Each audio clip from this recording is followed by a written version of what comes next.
La candidature de Jean-Charles Ringard, proposée par l'État à la succession de Patrick Dian au poste de vice-recteur, est loin de faire consensus au sein des élus calédoniens.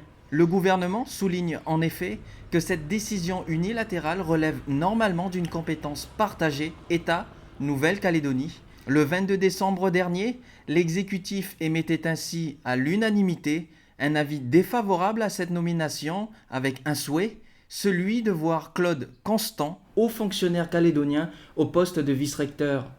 Le parti indépendantiste UC-FLNKS s'étonne lui aussi de cette nomination. Nous estimons que dans le cadre du processus dans lequel la Nouvelle-Calédonie se trouve à 2 ans de la sortie de l'accord de Nouméa, un processus d'émancipation et de décolonisation, il n'est pas normal que l'État continue d'imposer ses choix, notamment sur le personnel de direction et d'encadrement qu'il nomme en Nouvelle-Calédonie dans des domaines aussi importants et délicats que celui de l'éducation et l'enseignement. Dans le cadre du transfert à la Nouvelle-Calédonie de l'enseignement du second degré public et privé, le parti indépendantiste affirme lui aussi sa volonté de nommer à la tête du vice-rectorat le Calédonien Claude Constant.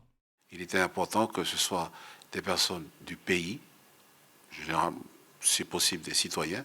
Et le candidat qui a été pressenti par le gouvernement est un citoyen, est un Calédonien, qui a automatiquement et nécessairement, du fait de son origine locale, néo-calédonienne, a une vision et des démarches qui ne sont pas celles de personnes qui viennent de la France.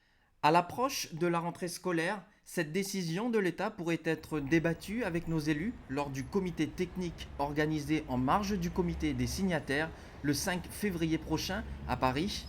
Joint par téléphone, le vice-rectorat précise que Jean-Charles Ringard se trouve actuellement hors du territoire.